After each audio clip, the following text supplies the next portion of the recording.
इन्होंने हुक्म फरमा दिता भी इत्थे मरना है, उत्थे असीं इंशाअल्लाह हुक्म मरांगे ते जिथे इन्होंने फरमाया ना इत्थे मारना है इंशाअल्लाह उत्थे असीं मारांगे। अल्लाह दे फजलो करम नाल बाबा जी ओ मरदे मुजाहिद ने जिसले जात की किस्म है, कई पीर भी कई मौलवी भी उन्होंने दीन दा उबादा लोड़ के ते पुत्रा अपने मफाद नूं अगे रखिया सी, अपने पेट नूं। उसले मरदे मुजाहिद ने अल्लाह करीम बाबा जी नूं करोड़ा रहमतां, अल्लाह करीम करोड़ा आपके दर्जे भी बुलंद करे।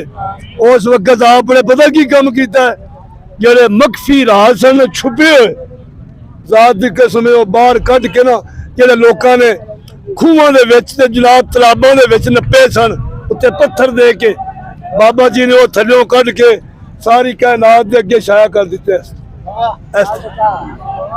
अलाबे नाले नूं पढ़ो, नाले नूं समझो, समझ आ गई।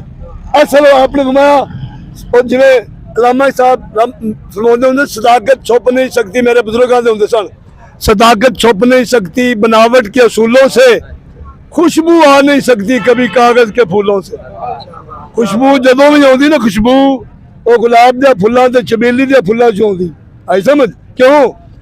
चमेली नूं भी निस्बत मेरे महबूब दी, समझ आ गई, ते जनाब गुलाब नूं भी निस्बत सरकार के पसीने मुबारक एवं ना जी। इस बात तुझे खुशबू आती उन्होंने चो, इस बात अल्लाह खुश रखे।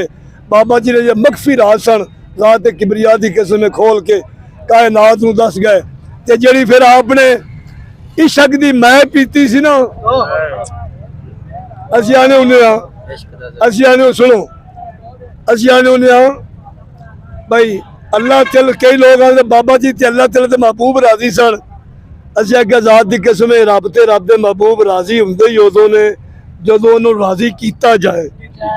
सुनो जदों उन्होंने राजी किया जाए ना ते सोने राजी उदों हुंदे ने।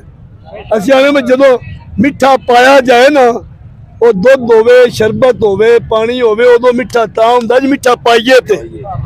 पहलों राजी बाबा जी ने किया है रब ते रब दे महबूब नूं, फिर सोने राजी बड़ा होवे। ते जेड़ा वो इशक दी मैं पीती ना, फिर आपने इशक दी अल्लाह तआला दे महबूब दे उस खजाने विचों खुदा दी कसम निक्की जी चिंगाड़ी है रूहे जमीन ते, मशरक ते मगरब ते शमाल ते जनूब, ओ चिंगाड़ी काम कर रही बाबा जी दी, ओ इशक जी मैं पीती है।